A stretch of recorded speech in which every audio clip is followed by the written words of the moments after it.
falling and rising of many Israel, and to the sign that will be opposed, and the sword will pierce your own soul too.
So yun mga ka-chili, kumusta po sa inyo? Meron po ulit tayong panibagong lote na ipapakita. But this time, yung mga nagbe-message po sa akin at nagre-request ng farm lot, eto na po ano.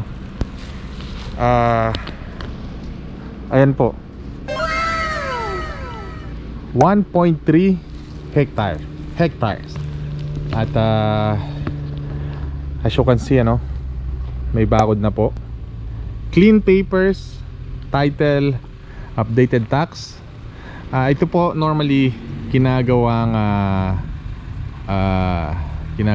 resort, ano, pakita ko sa inyo. Para ano. Nakita nyo may bakod na San Juan Banyo. Ayan. There we go. 13,000 square meter mga ka-chili. 13,000 square meter. Ayan. So ayan, no. Kita nyo yung kita nyo, no. Na-stop na yung construction. Ngayon binibenta na po. So sino man ho ang gustong magtanong or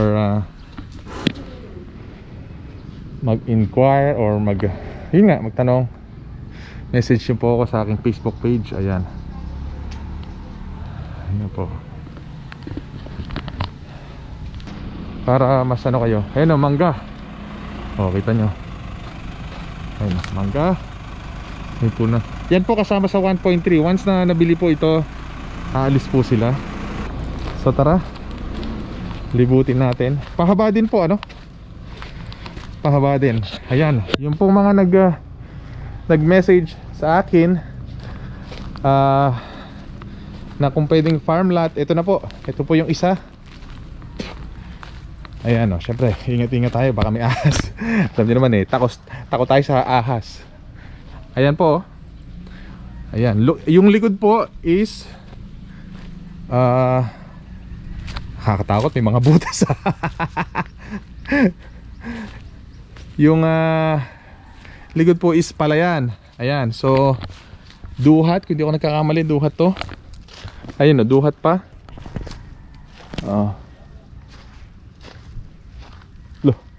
May tumutunog doon, dito tayo.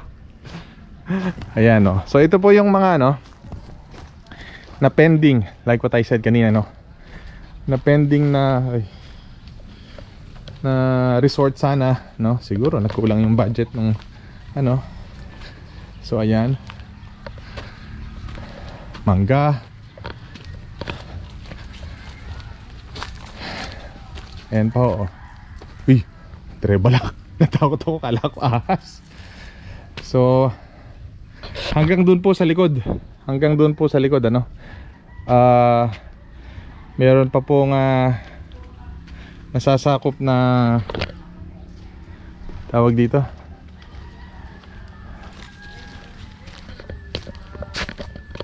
Excuse. Na lupa doon.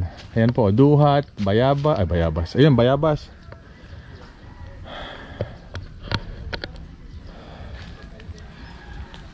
So ayan. Yung pong mga nagre-request na mag ano ng farm lot, ito na po. Ayan o. Ayan o, kasuy. Langka pala, langka. Ito langka. Oh, di ba? May langka. Oh. Kalamansi. Ayan o, langka. Oh, may bunga na. Oh, langka.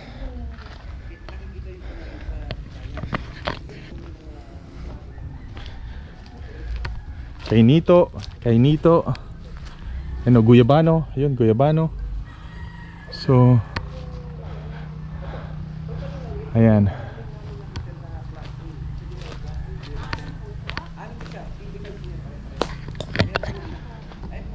Ayan.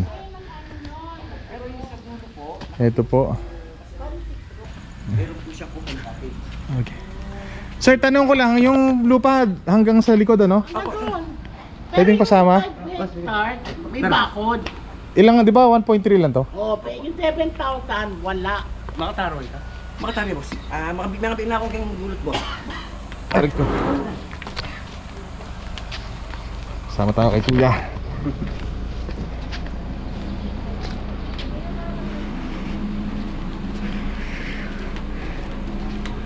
Kasi putol yung bakod kuya eh.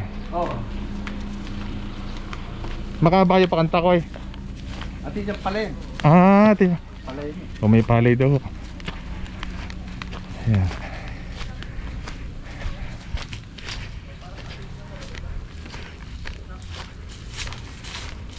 Ganda to, puro prutas na nakatahin. Oo nga po. Yan. Nakasubar na nakaprutas. Malalaki na. Yan sila architect. Sila architect. Ini-estimate nila mga ka-chili. Yan o.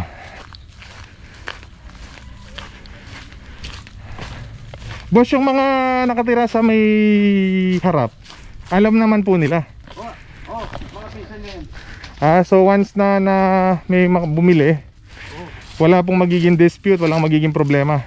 Walang magiging problema dun. Automatic silang aalis. Okay. Patubig. Malambot na rito kasi palay eh.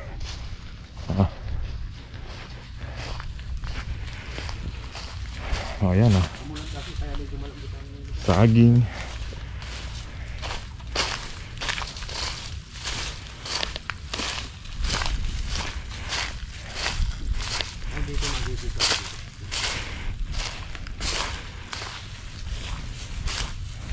Ay, may bandera na yun. Saan po? Yung puti, ayun oh. Yun ang dulo na, Yung dulo niya. yung isa magkabila sa na yan. gitna. Yung sa gitna, yan ang lapad niya. Pero yung... Yung pinaka ano pa? yun. Ay, ang haba. Mahaba nga. Ay, mahaba. Yung pong dalawa na yan yung lapad. Lapad lang yan. Yung doon sa pangatlo, kung nakikita nyo, yung pangatlo, yun yung pinakahaba niya. Yun ang pinakahaba niya. Ayun, tindi. O yan po. Paunahan na lang po. Yung pong mga nagme-message sa akin, yung pong mga nagtatanong. Ayan. Especially yung mga dito sa Pampanga. Mga nagtatanong po yung Hanggang dun sa bender. mahaba po, architect. Mahaba? Yan, sila po yung nag-i-estimate, sila architect. Yan, mga prutas, may mga prutas na kagad yung...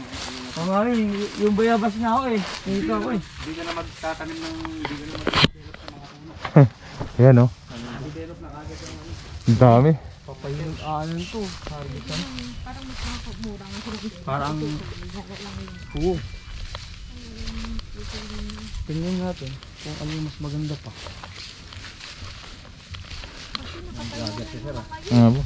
Ito oh. Duhat. Santol. Santol. Hindi na kayo magtatanim. Papalaki na lang. Oo. Ayan, ipil-ipil. Pag napataba nyo yan ba? Mahal yan, ipil-ipil. Namumunga na yan. Lahat yan, namumunga na. Ayan. Ayun. Manggo. Magbunga na yung manggo. Ayan oh. 1.3. Ang lupet. Ayan oh. So again, yung pong mga nagtatanong kung mayroon farm lot, ayan. dito sa either Santa Ana, Mexico or Arayat. Koy, thank you. Yan. So, narinig nyo po, very clear. Yung pong mga nakatira, tenants doon sa harap is mga kamag-anak. So, they know na once mabenta po yung property na to ay wala pong problema. Lalaki ng bayaba. Kung ano.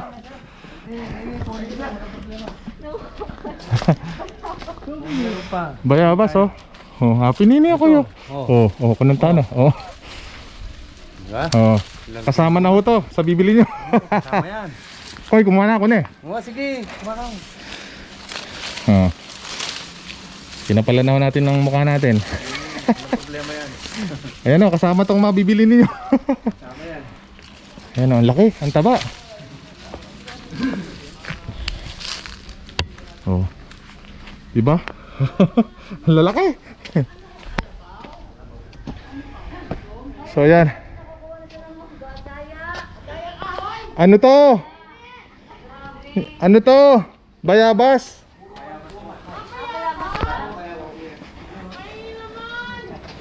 Ah.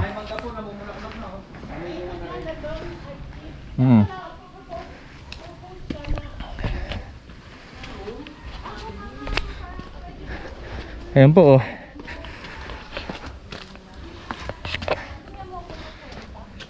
Nakakatuwa lang po no. Ayan. So sa mga nag-aano po pala, gusto magpabenta sa akin ng lupa. Wala naman pong problema doon, kaya lang ang request ko lang po sa inyo, lalo na yung mga may title, paki-certified true copy nyo po. And then para po once na pinuntahan ko kayo, certified true copy po yung inyong title plus yung pong latest tax declaration. Kailangan po natin yon kasi nagpe-present tayo ng isang property, and then pag may mga buyer, at least we can prove to them na legally wala tayong problema or wala po kayong problema. So yun po no. So lalaki, makopa, dami. Makopa ba to? Yan o, guyabano. Ay, hindi, ano to? Ay, antek, ang daming antek. Ayoko dito. So ayan mga kachili, please message me on my Facebook page sa mga gustong mag-inquire o yung may mga interesado, yung mga nagre-request ng farm lot na gustong bumili. Kilala niyo na po kung sino kayo. Please message me on my Facebook page at mag-usap po tayo doon ano. At may legal papers. Ayun, nakita nyo na po kung gaano kalawak at gaano kadami yung puno ano, at meron pang pala yan. It depends on you if you want to continue to put rice, to plant rice there. Na bahala na ho kayo kung ano gusto nyo gawin sa mga ano, and I'm sure i-develop nyo po ito ano. Yan. So ayan, so konting develop, katulad po ng sinasabi ko, or tulad po ng mga nagsasabi sa akin, hindi po nagde-depreciate ang value ng isang property. Alam nyo na po yan, for sure, mas alam nyo po sa akin yan. Kaya ngayon po na pandemic, especially dito sa Pilipinas, na halos i-bargain na nila. Take the opportunity. I'm not saying I'm forcing you to buy it, but if you have, why not? So again, send me your offer, yung mga nagre-request, and then we will talk about it. Yun po. Maraming salamat.